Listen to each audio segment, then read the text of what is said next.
En 2019 fueron reportados una serie de casos de pacientes hospitalizados con una nueva enfermedad, la cual se caracterizaba por síntomas como neumonía e insuficiencia respiratoria. Esta patología fue nombrada como COVID-19 o SARS-CoV-2 por la Organización Mundial de la Salud, reconocida por primera vez en la provincia de Hubei, en China, el 11 de febrero de 2019. A pesar de las incontables medidas de contención, este virus logró llegar al resto del mundo, y el 11 de marzo de 2020 fue declarado como pandemia por Tedros Adhanom, el director general de la Organización Mundial de la Salud, durante una rueda de prensa. La llegada de la pandemia a Colombia fue el 6 de marzo de 2020 en Bogotá, con la llegada de una mujer infectada de 19 años procedente de Milán, Italia. Desde entonces fue declarada la emergencia sanitaria, con la que se impusieron restricciones como la cancelación de eventos públicos con aforo de más de 500 personas, y con el fin de tratar de contener este peligroso virus fue decretado por el gobierno la primera cuarentena total en el año 2020, desde el 25 de marzo y hasta aproximadamente el 31 de agosto. Durante este periodo fueron impuestas medidas para regular el flujo de personas en las calles y mitigar así la propagación del virus, tales como el pico y género y el pico y cédula, además de distintas restricciones de movilidad y transporte, especialmente a personas mayores de 70 años o con comorbilidades, y el cierre de todas las instituciones educativas hasta nuevo aviso.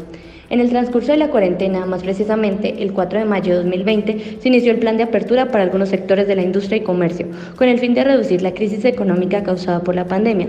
De esta forma, se fueron abriendo cada vez más sectores y se fueron descartando algunas restricciones. Sin embargo, no se vislumbraba el pronto regreso de los estudiantes a los colegios o universidades, lo que en consecuencia trajo una nueva modalidad de estudio, la educación virtual. Después de muchas ampliaciones del plazo establecido, el 1 de septiembre de 2020 se logra una reapertura gradual de todo el país, sin restricciones de movilidad y disminución del distanciamiento obligatorio, con lo cual se ponen en funcionamiento incluso aeropuertos y centros educativos con alternancia y semipresencialidad. En efecto, la Universidad Nacional de Colombia vive un momento de transición. El regreso a la educación presencial, después de casi 2 años de educación por videollamadas y grabaciones, es un hecho casi histórico, el cual nos hace cuestionarnos múltiples preguntas. ¿Qué ventajas y desventajas implica la educación presencial versus la educación virtual para tomar la decisión del regreso? ¿Qué limitaciones tienen los miembros de la comunidad universitaria en el proceso de transición? ¿Estamos preparados para un seguro regreso a las aulas? Pero primordialmente, ¿qué es el retorno al campus? En respuesta a la afectación causada por la pandemia del COVID-19, se toman distintas medidas de prevención y aislamiento a lo largo del mundo. En Colombia se destaca la cuarentena a lo largo de los años 2020 y 2021, además del distanciamiento social obligatorio y las distintas restricciones de movilidad y transporte. Las grandes ciudades tuvieron que detener la mayoría de sus actividades comerciales y educativas, por lo cual las instituciones, tanto colegios, universidades y demás centros educativos, tuvieron que cerrar las puertas de sus instalaciones y adecuar sus actividades de manera remota y telepresencial. La Universidad Nacional de Colombia no fue la excepción, ya que cerró sus puertas a mediados del primer semestre del 2020, por lo que ha venido desarrollando sus actividades de manera telepresencial. Después de aproximadamente 1 año y medio de virtualidad, se toma la decisión de comenzar a efectuar el plan de retorno gradual al campus universitario, con medidas de alternancia y semipresencialidad, además de continua concientización de los protocolos de autocuidado y bioseguridad que permitan un retorno seguro de toda la comunidad universitaria. A continuación se analizan y discuten todas las implicaciones que conlleva este retorno y la importancia de cada uno de los aspectos a tener en cuenta antes de regresar a la presencialidad. Entre las ventajas del retorno al campus podemos nombrar la disminución de las brechas que se generan en la educación.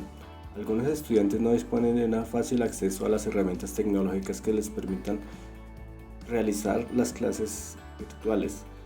El regreso al campus significa que estos elementos estén al alcance de toda la comunidad. Otra ventaja que implica la reapertura es la disposición de aulas. Hay estudiantes que no disponen de espacios adecuados para su concentración.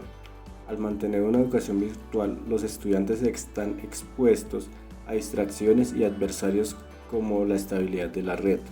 Dentro del campus se ha creado un espacio para evitar estos problemas, salones donde pueden tomar clases en espacios hechos específicamente para eso.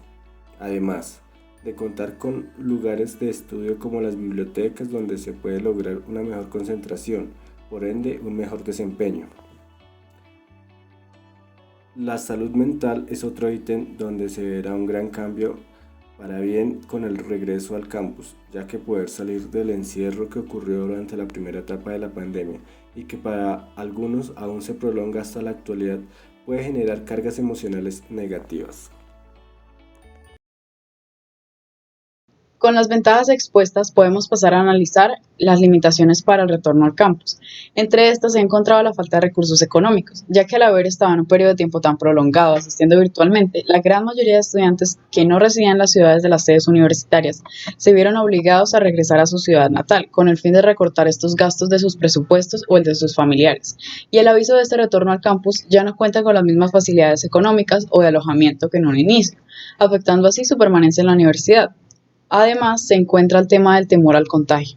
Algunos estudiantes no han podido completar o iniciar su proceso de vacunación, aumentando así sus posibilidades de contagiarse y esparcir el virus. Asimismo, la duda frente a la efectividad o cumplimiento estricto de los protocolos dentro del campus es una de las limitaciones de mayor importancia. Con estas limitaciones podemos iniciar la discusión de por qué regresar o no al campus. ¿Por qué regresar o no al campus? El retorno al campus se ha convertido en un tema de gran relevancia para la comunidad universitaria. Gran parte de los estudiantes buscan volver a tener a sus clases de manera presencial por diferentes motivos. Por mencionar algunos de estos motivos están las brechas de aprendizaje que se causan en la educación virtual. Muchos de los alumnos presentan dificultades en su aprendizaje, viéndose en gran medida situaciones perjudiciales como lo son la procrastinación, la poca retención del aprendido, dificultades de concentración, entre otros efectos negativos que conlleva la virtualidad, así como son los efectos emocionales perjudiciales debido a la cuarentena y la falta de contacto social por parte de los afectados, que puede llegar a efectos emocionales adversos como es la ansiedad, el estrés, la depresión.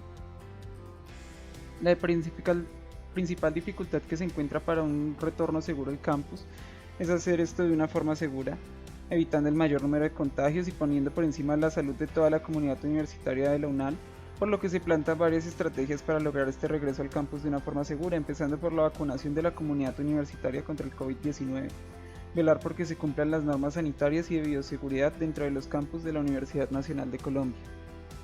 Entonces ahí surge la pregunta, ¿se debería volver al campus con un esquema de alternancia? Para muchos la pregunta es muy sencilla de responder, pero es necesario tomar en cuenta todos estos factores negativos frente a una posible vuelta al campus para garantizar la seguridad de toda la comunidad universitaria y su feliz regreso. Mientras el retorno a las aulas es un día bastante esperado por muchos, los obstáculos a superar que esto implica se suman a la llegada de los estudiantes al campus. El retorno a las universidades puede suponer a primera vista un dilema moral, del cual surgen distintas ramas de opiniones. La adaptación de las aulas virtuales nuevamente a lo presencial, la vacunación en lo que consta el libre albedrío de las personas que desean o no vacunarse, o el retorno de los estudiantes desde municipios u otros departamentos a las universidades, además de los contratiempos sanitarios que puedan presentarse. Con los actuales esquemas y protocolos de seguridad para el retorno gradual y seguro al campus, se esbozan las instrucciones para un exitoso retorno. La cuestión está en qué tan comprometida está la comunidad universitaria al momento de poner en práctica las instrucciones. Con estos lineamientos de distanciamiento y equipamientos de seguridad, la ilusión de regresar a la normalidad académica puede bien ser viable y adecuada, pero es responsabilidad de todos cumplir estrictamente con los protocolos. De ninguna otra manera se podrá avanzar en el plan de presencialidad académica.